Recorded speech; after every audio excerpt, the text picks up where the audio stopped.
Ow! Oh, the dog just jumped in. I didn't know what just happened there. She's just jumping. You had to come along, didn't you? Wow. Her name Pumpkin. Pumpkin? Yeah, Aw, Pumpkin. hey Pumpkin, you had to come along.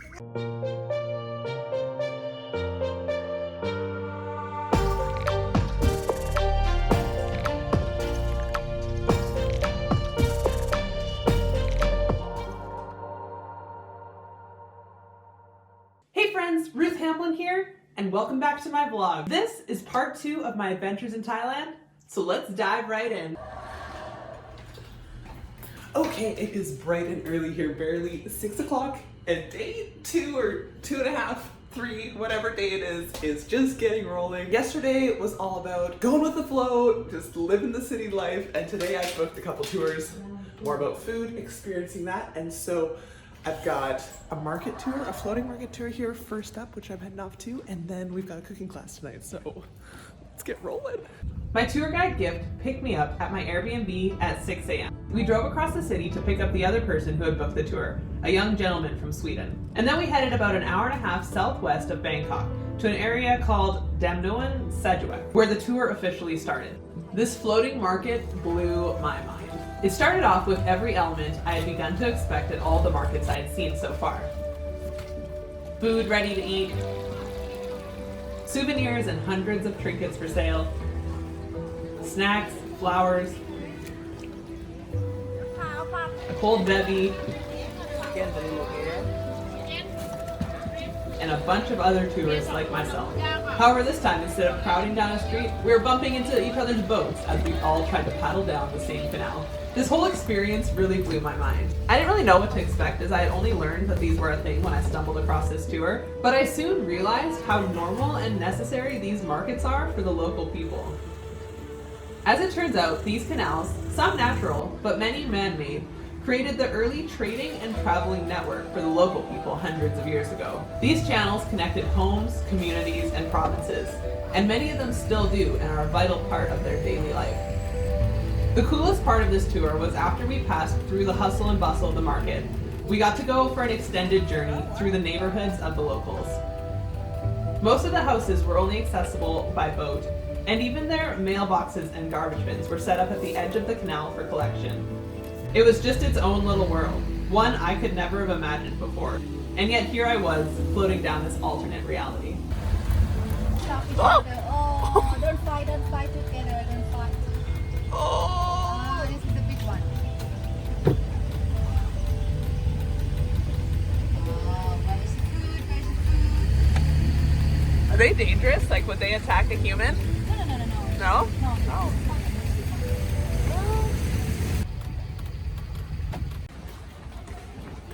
Our next stop took us to another market, but this time, instead of being on a canal, it was on a railway track, an active railway track.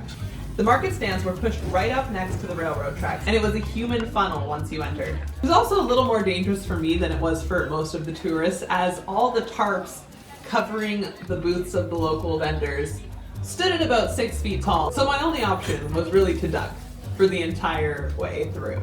Thankfully, every person that I passed made a comment for me to watch my head. Don't know what I would do without them. Might have forgot. So as my new friend and I followed our fearless tour guide gift through this chaotic funnel of tourists and locals and selling and buying, the train came. The train is coming. There was an alert that went off 5 minutes prior to the train arriving, and the whole market just snapped into action. Turns out all these booths that they had rolled out onto the tracks just push right back, so people are clearing their tables, pushing their booths back. Tourists are doing their best to find a spot to stand, squeezing in along the side. Thankfully, our tour guide was on top of things, and she kind of tucked us away into a little side alley here long before all this chaos began. Also, if you're kind of late to realize the train is coming, they will literally charge you. There's like a spot. It's like, hey, this is a perfect spot to stand, and then it'll be like, oh, 100 baht a person to stand here for the train. So they're on top of it. And so this train came on through. Okay. Train's coming. Literally like so close.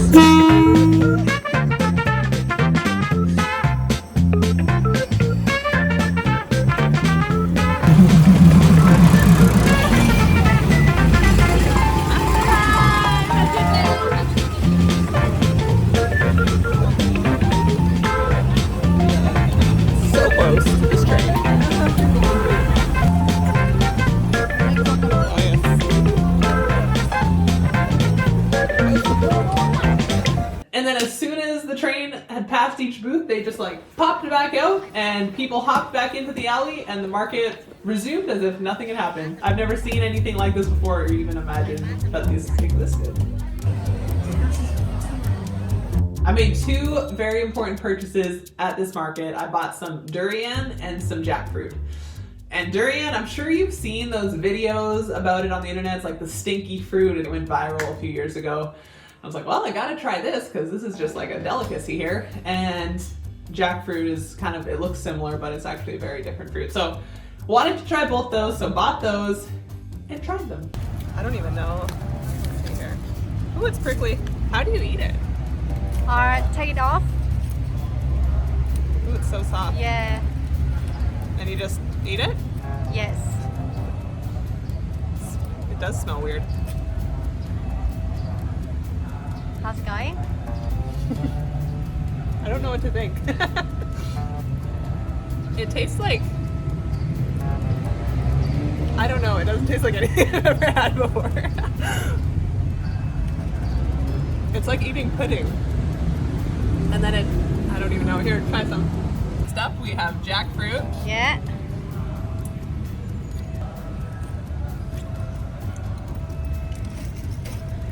Okay. How's it going? It's crunchy. There's Uh-huh. a big seed in the middle. Yeah. It's sweet. Yeah. You have to bite into it. It's kind of like a, it's the texture of kind of like a lychee nut. Yeah, that's good. It's like a, yeah. What's that flavor that I'm recognizing? I don't even know. Jackfruit. For our last stop, we went to a local fruit farm. Is it even gonna fit on my head? Oh yeah. We are headed on a tour of this fruit farm here. Got a boat. We're gonna be boating around the canals between all the plants and trees. Canada. It was really cool to see a local fruit farm because they're very different from what I'd seen before. They actually used a similar canal system as we had seen before at the floating market. And so between every row of tree and plant and fruit, there was actually this water canal, and it was part of their irrigation system and also part of their way to navigate their way around the farm. Especially after coming from those markets where it was just like chaos and hustle bustle and people everywhere, it was quiet. Like, so quiet, and it was just so beautiful and serene. And just like sitting there in the boat and hearing like the water as we rode down. Oh, just all the beautiful green trees. Especially as a farm kid, I appreciated being able to see this agricultural view in a totally different context from what I'm used to. So interesting to see what they do in a different part of the world. And then after that, they made us some homemade pad thai and local food. So it was amazing. It was delicious. I don't even know where we are. Where are we? แม่ทองหยิบ We're there, and we're about to.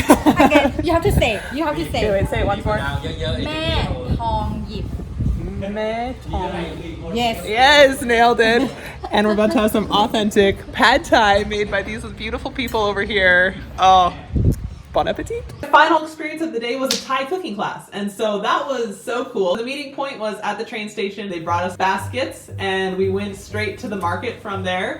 Got to get all the groceries that we needed for this meal that we were about to make, and it's kind of cool to see the locals interacting with the vendors. And then we hopped in some tuk-tuks and went back to the cooking school, where we made a 4-course home-cooked Thai meal.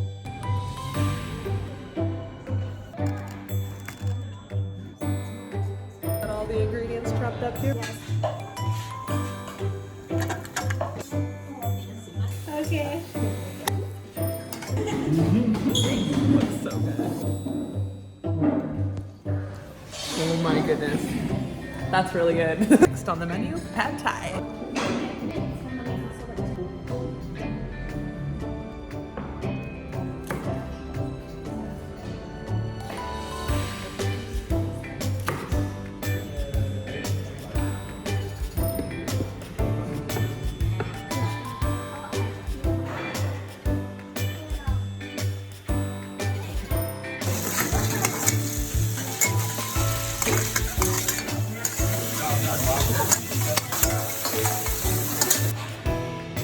Look at this masterpiece.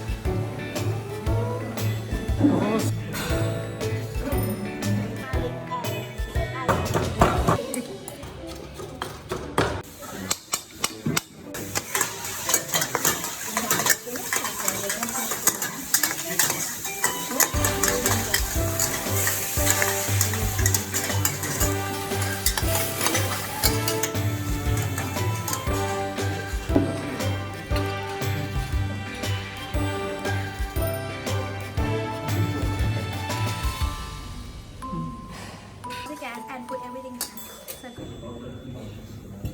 Oh, now I'm hungry after watching all that. That was so delicious and so fun and so cool to get to make it myself, because I've been having all these delicious foods, but to actually make it, it just kind of makes it more like, ooh, hey, I can do this.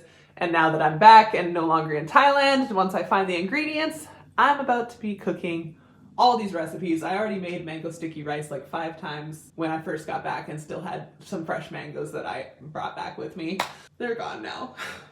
But anyways, that was my second day in Bangkok. Another very full day. Thankfully my last day in the city, because I'm pretty sure I was super burnt out at that point. And for those of you who might have especially enjoyed the cooking aspect of this vlog, I figured I could send the recipes that I got from this cooking class in my newsletter. So be sure to sign up if you want those. Really fun to have some local recipes I get to share with you guys, and I hope that, yeah, if you love Thai food, you will enjoy something like this. Anyways, that's all I got for today. Thanks so much for watching. I hope y'all are enjoying my stories from Thailand. It was a heck of an adventure and I had such a great time and made so many memories. There's more to come though, so make sure you hit subscribe.